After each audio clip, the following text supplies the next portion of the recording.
성경은 총 66권의 책으로 구성되어 있습니다. 구약 성경이 39권, 신약 성경이 27권 해서 총 66권으로 되어 있습니다. 그리고 성경은 모두 다 하나님의 감동으로 기록되었습니다. 사람이 썼지만은 하나님께 감동을 받은 사람들이 기록했습니다. 그래서 우리가 성경을 읽으면 우리에게 찾아오셔서 말씀하시는 하나님을 만나게 됩니다. 그런데 이 66권의 성경 중에서 오랫동안 이게 성경이 맞을까? 이게 정말 하나님이 기록한 성경이 맞을까 하는 의문의 대상, 불신의 대상이 된 성경이 한 권이 있는데 그게 바로 에스더서입니다. 이 에스더서에는 하나님이나 여호와 이런 단어가 나오지 않습니다. 성전이라든가 혹은 성경이라든가 제사장, 찬양, 율법 이런 단어가 한마디도 등장하지 않는 책입니다. 그래서 세상 사람들의 책이 아닌가 이런 의문이 들어서 많은 사람들이 이 에스더서가 성경이 아니지 않을까 이렇게 추정하는 사람들이 있었습니다. 그럼에도 불구하고 여러분 에스더를 잘 읽어보셨겠지만 읽어보게 되면 이방의 포로로 끌려갔던 이스라엘 백성들, 유대인들이 완전히 멸절당하기 직전에 하나님께서 이들을 구원해 주신 놀라운 하나님의 손길, 역사, 은혜가 가득 들어있는 성경입니다. 현실에서는 보이지 않지만은 믿음의 눈으로 보게 되면 여전히 역사하고 계시고 여전히 우리를 돌보고 계신 하나님을 증거하는 책이 바로 에스더서라고 할 수 있겠습니다.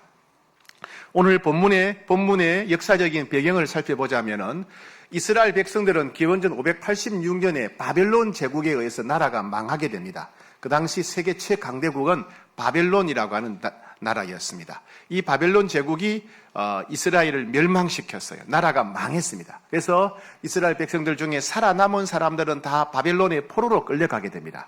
그러다가 나중에 페르시아 제국, 성경에는 바사라고 나오죠. 페르시아 제국이 이 바벨론을 또 이기게 됩니다. 이제는 페르시아가 온 세상을 지배하는 그런 나라가 됩니다. 그리고 페르시아 제국의 고레스 왕은 바벨론 때 포로로 끌려온 사람들을 향해서 이제 너희 나라로 돌아가라. 이스라엘 백성들도 너희가 원래 살았던 이스라엘 땅으로 돌아가라라고 포로를 해방시켜 줍니다. 그런데 한꺼번에 돌아오지 않고 세 차례에 걸쳐 돌아오지요. 처음에 스룹바벨 총독을 중심으로 1차로 돌아왔죠. 1차 기환이라고 하죠. 한 4만 명 정도가 돌아옵니다. 그 다음에는 학사 에스라를 통해서 2차 기환이 있었고요. 세 번째는 느헤미야, 우리가 알고 있는 느헤미야죠. 느헤미야를 통해서 3차 기환을 하게 됩니다. 그러니까 바벨론 제국 때 포로로 끌려갔다가 페르시아 제국 때 세 차례에 걸쳐서 돌아오게 됩니다. 오늘 본문의 배경은 1차 기환, 즉 스룹바벨의 기환과 에스라의 기환, 2차 기환 사이에서 발생한 사건입니다. 오늘 이야기는 오래전에 페르시아가 세계를 통치했을 때의 이야기입니다. 그 당시 페르시아는 세계 최강대국이었습니다. 가장 넓은 영토를 차지한 나라였죠. 동쪽으로는 인도까지 차지하고 그리고 서쪽으로는 아프리카를 다 점령했습니다. 그러니까 아시아와 아프리카를 다 점령했던 굉장한 나라가 페르시아죠. 이 페르시아는 오늘날 이란 있죠? 이란 사람들의 조상들입니다. 페르시아의 후손이 이란 사람들이죠. 여러분 마라톤 경기 아시지요? 마라톤 경기의 거리가 어느 정도 됩니까? 42.19km죠. 그죠? 그 유래를 아시지요? 그리스와 어떤 나라가 마라톤이라고 하는 지역에서 전쟁을 벌였습니다. 그 전쟁은 그리스의 운명이 걸린 굉장히 중요한 전쟁이었습니다. 이 전쟁터에서 한 병사가 달려와서 우리가 이겼습니다. 그리고 외치고 죽습니다. 이 전쟁을 마라톤 전쟁이라고 합니다. 이 병사가 전쟁터인 마라톤에서 아테네까지 달려온 거리가 바로 42.19km라고 합니다. 이 병사를 기리기 위해서 마라톤 경기가 그리스에서 시작되었습니다. 이 경기의 거리는 바로 42.19km. 그 바로 병사가 뛰어온 거리가 이제 마라톤 구간이 되게 되었죠. 여기까지는 우리가 다 아는 내용입니다. 그런데 이 마라톤 전쟁에서 그리스가 싸웠던 나라가 바로 페르시아입니다. 그리스와 페르시아 사이의 전쟁이었어요. 그래서 페르시아의 후손들은 마라톤 경기를 좋아할까요? 싫어할까요? 예, 페르시아의 후손이 누구라 그랬어요? 예, 이란 사람들은요, 마라톤 경기를 싫어합니다. 왜요? 자기 조상들이 그리스와 전쟁에서 졌던 것을 기념하는 경기니까. 그래서 이 이란에서는요, 마라톤이 없어요. 마라톤 경기에 또 참가하지도 않고. 기분 나쁘다는 거죠. 네. 그래서 페르시아 아하수에라고 하는 왕 때는 이 마라톤 전쟁에서 졌기 때문에 복수하기 위해서 또 전쟁을 일으킵니다. 두 번째 전쟁이죠. 이 페르시아의 아하수에르 왕이 복수하기 위해서 일으킨 이 두 번째 전쟁이 바로 여러분 영화 혹시 300이라는 영화 보셨나요? 이 300이라는 영화의 배경이 된 테르모필레 전투입니다. 그리고 또 한 번 더 일어나요. 세 번째 전쟁이 일어나는데 이 세 번째 전쟁, 페르시아와 그리스 세 번째 전쟁이 영화 300의 후속편이죠. 제국의 부활이라고 하는 영화입니다. 그 영화의 배경이 된 실라미스 전투입니다. 그러니까 영화 300의 배경이 된 테르모필레 전투와 영화 제국의 부활의 배경이 된 살라미스 전투에서 페르시아의 대군을 이끌었던 왕이 바로 아하수에르 왕입니다. 말하자면 이 영화 300과 영화 제국의 부활의 주인공 중에 한 명이 아하수에르 왕입니다. 이 아하수에르 왕이 영화 300과 제국의 부활의 주인공이기도 하고 또 우리가 읽는 이 에스더서의 주인공이기도 합니다. 그 사람이 이 사람입니다. 네. 자, 1절, 2절 오늘 본문 같이 읽겠습니다. 에스더 1장 1절, 2절 같이 읽겠습니다. 시작. 이 일은 아하수에르 왕 때에 있었던 일이니 아하수에르는 인도로부터 구서까지 127지방을 다스리는 왕이라.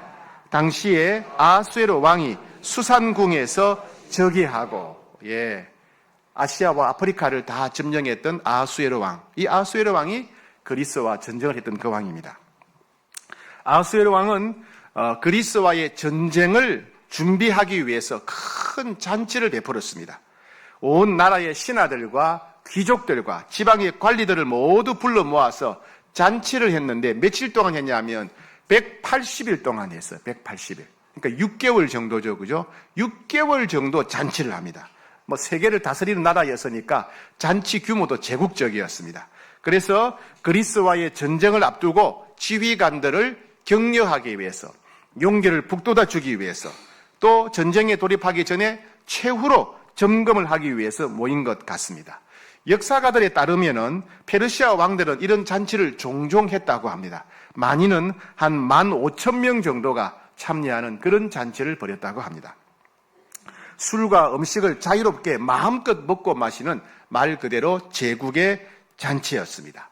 그런데 아하수에르 왕이 왕후인 와스디를 폐위시키는 일이 발생했습니다. 아하수에르 왕이 주흥이 일어나서, 즉 술로 인해서 술이 좀 취했던 모양이에요. 술에 취해서 좀 기분이 좋았습니다. 기분이 좋은 상태에서 아하수에르 왕이 자기 신하들을 시켜서 왕후인 와스디를 최고로 아름답게 꾸민 다음에 잔치 자리에 오라, 그렇게 전달을 합니다. 그래서 아마 이 아하수에르 왕은 왕후인 와스디가 워낙 아름다운 여인이었기 때문에 제국에서 모인 수만 명의 부하들, 신하들에게 자기 왕후를 자랑하고 싶은 그런 마음이 들었던 것 같습니다.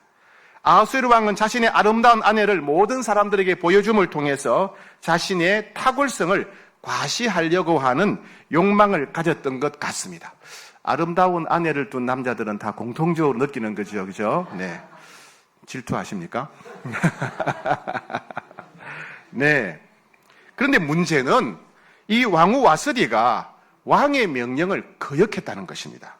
놀랍게도 왕후 와스디는 신하가 전해준 왕의 명령을 거절했습니다. 정확한 이유는 성경에 나와 있지 않습니다. 그러자 왕이 진노해서 마음이 불붙는 것 같았다. 마음에 불이 탔다는 겁니다. 분노가 활활 타올랐다는 것입니다. 정복에서 모인 수만 명의 부하들 앞에서 왕이 무시를 당했기 때문에 자존심이 상한 것이죠. 화가 나서 마음이 불이 붙었다. 분노가 불타올랐다는 것입니다. 그럴 때 아하수에로 왕은 신하들의 조언을 받아들여서 왕후를 폐위시키고 새로운 왕후를 뽑기로 결정을 합니다. 그래서 아하수에로 왕은 우리가 알고 있는 에스더를 새로운 왕후로 뽑게 됩니다. 에스더는 바벨론 제국의 포로로 끌려온 유대인 가정의 딸이었습니다. 그러니까 바벨론 제국이 이스라엘을 멸망시킬 때 살아남은 사람들은 다 바벨론의 포로로 끌고 왔어요. 그때 바벨론의 포로로 끌고 왔던 가정의 딸이었어요. 포로 생활이니까 얼마나 힘들고 괴로웠겠습니까? 게다가 부모님이 일찍 세상을 떠나게 됩니다. 그러니까 에스더는 포로로 끌려왔는데 고아가 돼버린 거예요. 예, 정말 대책 없는 인생이었습니다. 그런데 그의 삼촌인 모르드게라고 하는 사람이 에스더를 자기 양녀로 맞이하여 딸같이 보살펴 줍니다. 에스더는 이 모르드게의 보살핌에 따라서 아름다운 여성으로 성장하게 됩니다. 아하수에로 왕은 조서와 명령을 반포해서 페르시아 제국 전체에서 처녀들을 다 수성궁으로 불러 모으게 되고 그 중에서 왕후를 뽑으려고 했습니다. 근데 특이하게도 궁녀들을 주관하는 네시 헤게라는 사람, 이상하게도 에스더를 기뻐하면서 에스더를 위해서 특별히 많은 혜택, 배려를 해주었습니다.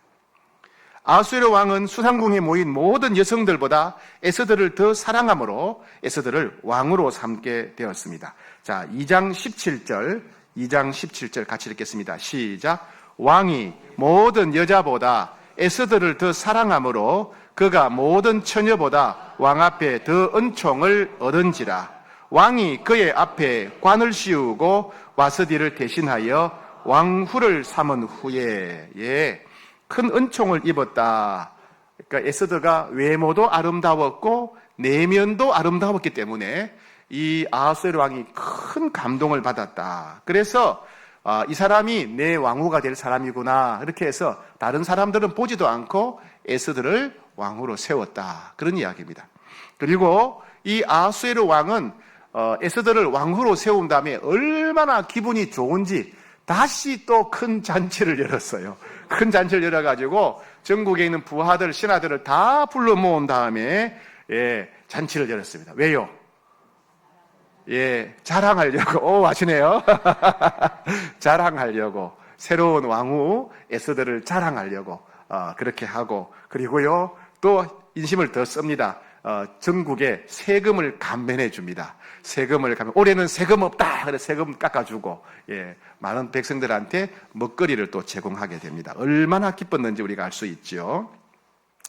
자, 그 후에 아각 사람 하만이 페르시아 제국에 있는 모든 유대인들을 모조리 죽이려고 하는 계획을 세웁니다. 소위 말하는 인종청소죠.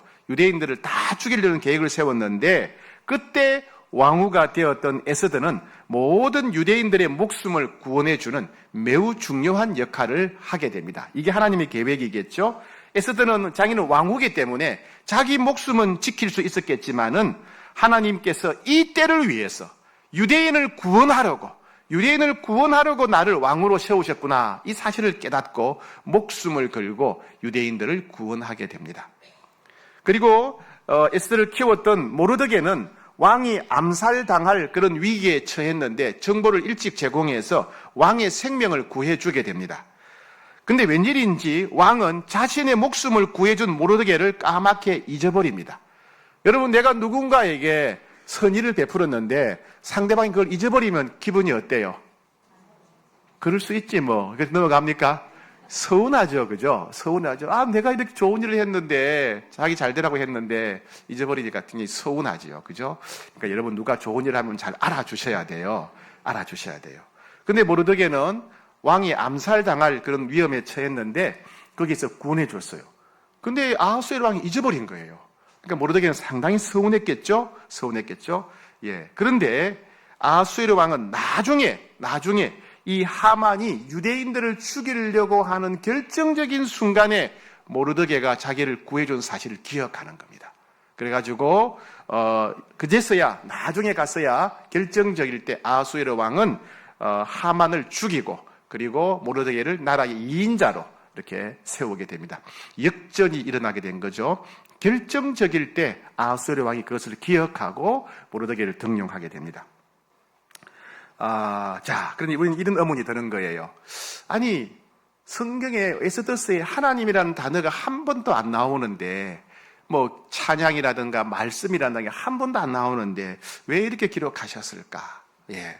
또 하나님은 에스더스를 위해서, 에스더스를 통해서 무엇이라고 말씀하고 싶으실까? 즉 하나님께서 에스더스를 통해서 우리에게 하시는 말씀이 무엇일까를 한번 생각해 봤으면 좋겠습니다.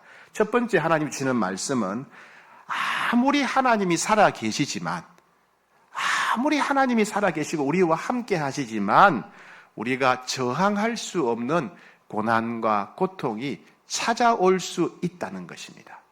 하나님이 에스더스를 통해서 우리에게 말씀하시는 첫 번째는 하나님이 살아계시고 우리와 함께 하시지만 우리에게 고난이 찾아올 수도 있다는 거예요. 하나님의 백성이지만 나라가 망할 수가 있어요. 하나님이 함께 하시지만 백성들이 포로로 끌려갈 수가 있다는 겁니다. 예. 하나님이 살아계시지만 보살펴 줄 부모마저 세상을 떠나고 고아처럼 살아갈 수 있다는 거예요. 예. 험한 세상에서 혼자 버림받은 것처럼 움직이는 것도 힘들고 숨 쉬는 것도 힘들 때가 있다는 겁니다. 에스더만 그런 것이 아니라 하나님이 사용하셨던 위대한 믿음의 사람들도 동일하게 이런 경험을 했습니다. 아브라함도 세상에서 완전히 버림받아 망할 것 같은 그런 절망을 경험한 적이 있습니다. 야곱도 빈손으로 도망간 적이 있죠. 빈손으로 야반도주한 적이 있습니다. 요셉도 형들이 죽이려고 하고 감옥에 갇히고 억울한 누명을 쓰고 감옥에 갇히고 그럴 때가 있었죠. 여러분 심지어요 엘리야 아시죠? 엘리야 선지자 욥은 얼마나 고통스럽고 힘든지 차라리 죽고 싶습니다. 자살을 생각했을 정도였어요. 그러니까 믿음의 사람들도 자살을 생각할 만큼 고통스럽고 힘든 순간들이 있었다는 이야기입니다. 어느 성도님이 제게 전화를 하셨어요. 사업이 너무 어려워져서 엄청난 빚을 지게 되었답니다. 근데 빚보다도 자기를 더 힘든 게 뭐냐면 가족들의 마음이 갈갈이 찢겨져서 그게 너무 힘들다는 거예요. 빚을 갚는 것도 힘들지만은 가족들의 마음이 갈갈이 찢겨져서 서로 원망하고 싸우고 하는 이게 너무 힘들다. 그런 얘기를 했습니다. 모든 사람은 누구나 나름대로의 고난을 겪기 마련입니다. 고난은 아담과 하와가 타락하면서부터 시작됩니다. 고난은 우리가 천국 갈 때까지 계속됩니다. 그리고 고난 없이 살아가는 사람은 한 사람도 없습니다. 우리는 나만 고난당한다고 생각하기가 쉬워요. 여러분들은 여러분만 고생한다고 생각하시지요? 아닙니다. 모든 사람은 다 나름대로 고난이 있어요. 가난한 사람은 가난한 대로의 고난이 있고 부유한 사람은 부유한 대로의 고난이 있어요. 건강한 사람은 건강한 대로 겪는 고난이 있고 약한 사람은 약한 사람대로의 고난이 있습니다. 모든 사람은 나름대로 고난이 있다는 거예요. 그런데 대다수의 사람들은 그 고난을 받아들이기를 어려워하고 힘들어하지요. 누구에게나 힘듭니다. 고난 자체가 힘들기도 하고 이런 고난, 고통이 내 인생에 무슨 의미가 있을까? 그것 때문에 힘들기도 하고 나 혼자만 낙오된 게 아닐까? 나 혼자만 실패한 게 아닐까? 나 혼자만 버림받은 게 아닐까? 이런 생각 때문에 힘들기도 하고 무엇보다도 하나님에 대한 실망이 우리를 힘들게 해요. 하나님이 살아계신데 왜 이런 일이 일어났을까? 하나님이 나와 함께 하시는데 왜 이런 일이 일어났을까? 하나님 믿어도 소용없는 게 아닐까? 믿음에 대한 회의가 찾아올 때 우리는 다 괴롭게 마련입니다. 여러분, 우리가 하나님을 믿지만은 이런 일이 일어날 수가 있어요. 하나님이 살아계시지만 이런 고난이 찾아올 수가 있어요. 하나님이 여전히 우리와 함께 계시지만 이런 일이 찾아올 수가 있습니다. 여러분, 이런 일이 찾아올 수 있다고 받아들이셔야 돼요. 그죠? 제 말이 맞다고 지금 배경음악도 나오잖아요. 두 번째는 하나님이 에스더스를 통해서 우리에게 주시는 두 번째 교훈은 우리가 고통의 수렁에 빠졌을 때도 하나님은 여전히 일하시고 역사하신다는 거예요. 우리는 힘들면 하나님이 느껴지지 않아요. 보이지 않아요. 그런데 하나님이 눈에 보이지 않지만, 하나님이 느껴지지 않지만은 우리가 고난의 수렁에 빠져있을 이 순간에도 하나님은 여전히 일하고 계시고 역사하고 계시다는 사실입니다. 여러분 잘 생각해 보세요. 만약에 페르시아 아수에로 왕이 그리스와 전쟁을 하고자 하는 마음이 없었다면 잔치를 벌이지 않았을 것입니다. 잔치를 열지 않았다면 왕후 와스디를 폐위시킬 일이 없었을 거예요. 만약 와스디가 왕의 부름을 받고 예 하고 달려왔었다면 왕후 와스디를 폐위시킬 일이 없었을 겁니다. 왕의 참모와 신하들이 왕후 와스디를 옹호해주고 그럴듯한 변명으로 보호해 주었다면 역시 왕후 와스디를 폐위시킬 일이 없었어요. 에스더가 부모가 있어서 부모의 보살핌을 잘 받고 자랐다면 어쩌면 더 빨리 다른 사람과 이미 결혼을 했을 수도 있습니다. 궁녀들을 다스리는 내시 헤게가 에스더를 기뻐하지 않았다면 에스더는 특별한 혜택을 누리지 못했을 것입니다. 아수에로 왕이 에스더를 크게 기뻐하여 사랑스러워하지 않았다면, 아이고 얼굴만 잘생겼네 이렇게 불평했다면 왕후가 되지 못했을 것입니다. 에스더가 자기를 지키려는 생각을 내려놓고 죽음의 문턱에 서 있는 유대인들을 보호하고자 하는 마음이 없었다면, 이때를 위해서 하나님이 나를 왕으로 세우셨구나 그런 깨달음이 없었다면 유대인들은 모두 하루아침에 죽임을 당했을 것입니다.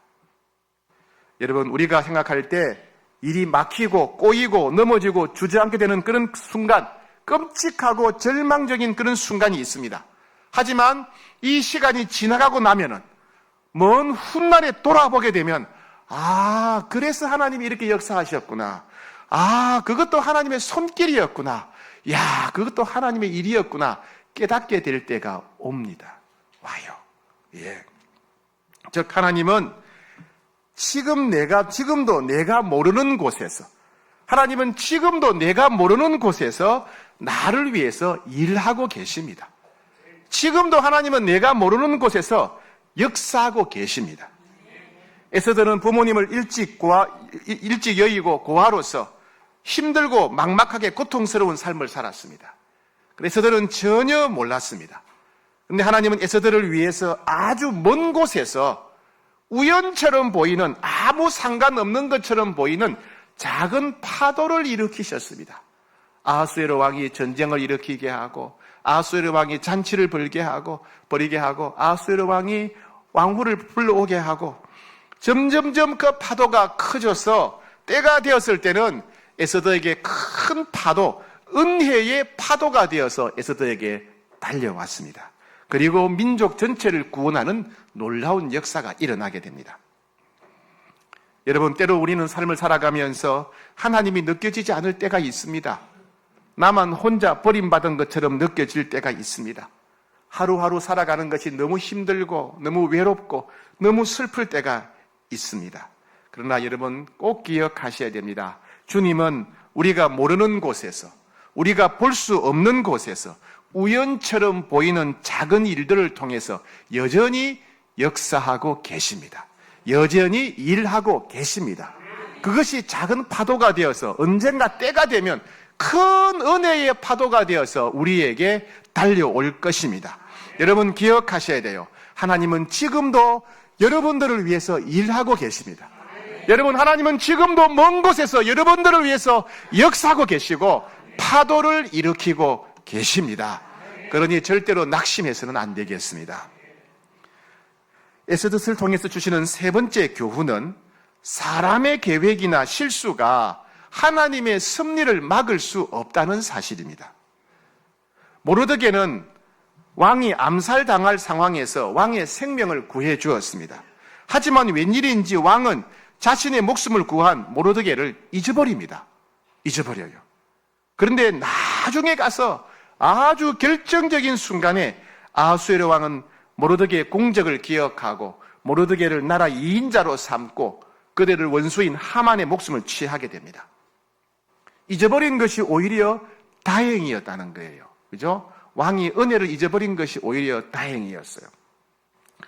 아각 사람 하만은 페르시아 제국에 살고 있는 모든 유대인들을 깨끗하게 청소하려고 했습니다. 소위 말하는 인종 청소를 하려고 했습니다. 그런데 아무 힘이 없던 에스더와 모르드게를 하나님이 사용하셔서 결국 하만의 계획은 무너지게 되고 하만은 죽임을 당하게 됩니다. 사람이 아무리 애쓰고 힘써도 하나님의 역사를 방해할 수 없다는 말이죠. 요셉의 경우를 보더라도 형들은 요셉을 죽여버리면 하나님이 주신 꿈이 아무 소용이 없을 것이라고 생각했습니다. 요셉을 죽여 없애버리려고 했습니다. 요셉을 죽일 수 있었습니까? 없었습니까? 없었지요. 하나님은 요셉을 죽이지 못하게 하셨어요. 보디발의 아내가 유혹을 했다가 거절당하자 배신감을 느끼고 요셉을 죽이려고 했습니다. 그런데 하나님은 요셉을 죽이지 못하도록 요셉을 감옥으로 보내버리셨어요. 술관원은 요셉을 잊어버렸어요. 분명히 요셉을 도와주기로 약속했는데 술관원이 지위가 회복된 다음에는 약속을 잊어버렸습니다. 그러나 하나님은 요셉을 잊지 않으셨어요. 결정적인 때가 되었을 때 술관원으로 하여금 술관원으로 하여금 요셉을 생각나게 하시고 기억나게 하시고 약속을 이루게 하셨습니다. 여러분, 우리는 우리 주변 사람들이 내가 도움을 청했을 때 거절하게 되면 우리는 크게 실망하고 상처를 받지요. 그렇죠? 어떻게 이럴 수가 있을까? 왜 거절할까? 도와주지 않을까? 우리는 사람들이 우리가 자기들을 도와준 걸 다 잊어버린다면 우리는 참 속상하지요. 그렇죠? 우리를 도와주려고 하다가 능력이 없어서 사람들이 실패하거나 실수하면 더 낙심이 됩니다. 아무도 나를 도와줄 수 없구나. 여러분, 그러나 우리는 사람들을 원망해서는 안 됩니다. 왜요? 사람이 잊어버려도 하나님은 우리를 잊지 않으시기 때문에 그렇습니다. 사람은 우리에게 악행을 한다 하더라도 하나님은 그 계획을 실패하게 하고 반드시 우리를 보호하기 때문에 그렇습니다. 사람들은 우리의 요청을 거절한다 하더라도 하나님은 절대로 우리를 거절하지 않으시기 때문에 그렇습니다. 사람들은 우리를 도와주려고 하다가 실수하고 실패한다 하더라도 하나님은 절대로 실수하지 않으시기 때문에 그렇습니다. 여러분, 기억하셔야 돼요. 하나님은 지금도 일하고 계십니다. 우리는 눈에 보이지 않지만은 우리의 눈길이 닿는 저 먼 곳에서 하나님은 여전히 우리를 위해서 파도를 일으키면서 우리를 위해 역사하고 계십니다.